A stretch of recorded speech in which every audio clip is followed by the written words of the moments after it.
Cheers, it's Jessica here, and today's video is for our April YouTube hop, where the theme is pick a shape.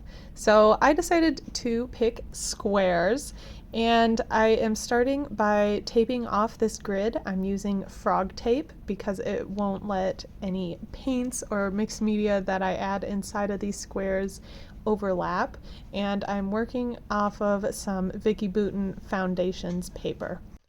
I grabbed the largest blending brush that I had and some Distress Oxides. All of these are warm colors, and I'm starting with the lightest color I have, which is yellow, then moving into orange, and then I'll go into my reds. I'm starting with the lighter color because this way I don't have to rinse off my brush or switch brushes in between, and the colors will just blend together nicely. Once I have all of the color built up that I want on this, I will give it a light mist of water using a spray and dab it with a paper towel, and that's how I got this cool splattery white look in the background. Next, I grabbed a stencil and some Dina Wakley paints, again in these warm colors, and starting with the yellow and dabbing over where my yellow ink was. So I'm trying to keep where it was lighter, and then I'll work my way into the red.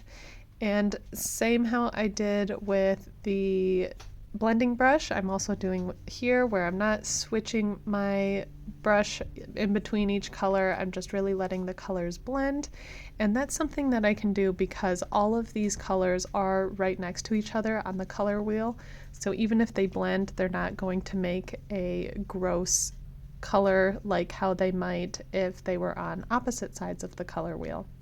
Working with a 12 by 12 stencil is really helpful, but you could also work with a smaller one and just move it around.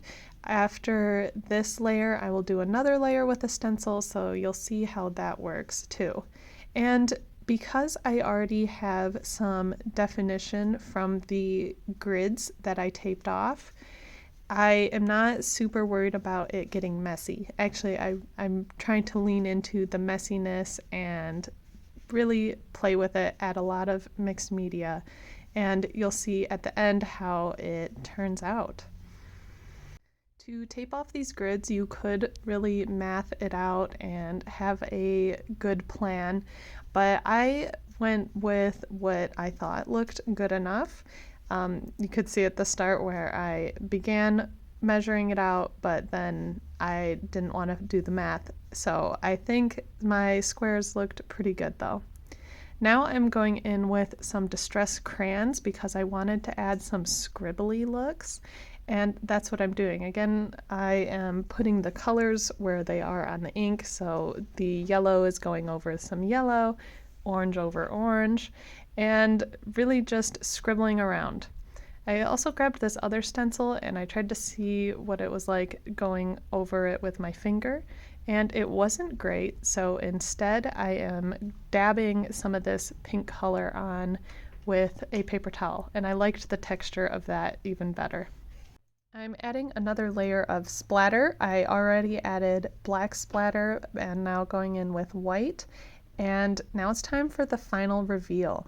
I'm pulling off the tape and very thankful that it worked out. And you can see how clean these lines are.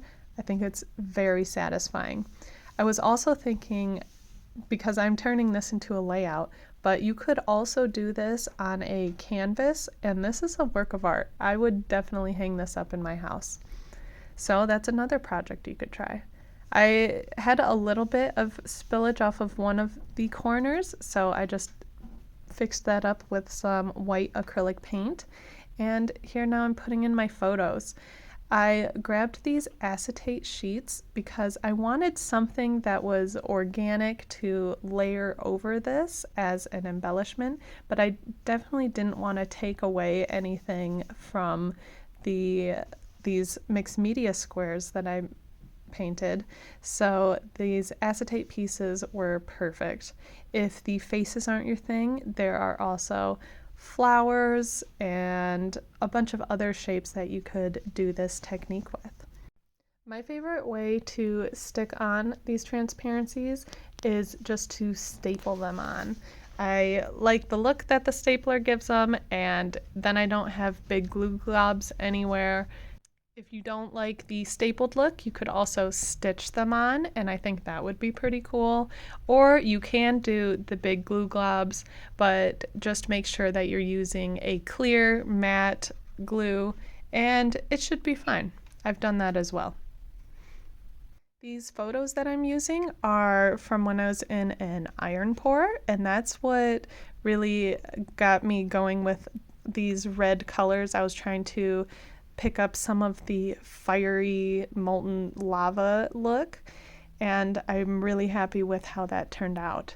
I'm adding some phrases from a Tim Holtz phrase book and then just sprinkling on these gems, which kind of seem like sparking embers. After I glue on all of these gems, I'll be all set with this layout. And like I said at the beginning, this video is for our YouTube hop, so if you leave a comment on this video as well as the other videos in the hop, you will be entered to win a $25 A Cherry on Top gift certificate. And there's always so much great inspiration. I highly recommend checking them all out. Thanks for watching.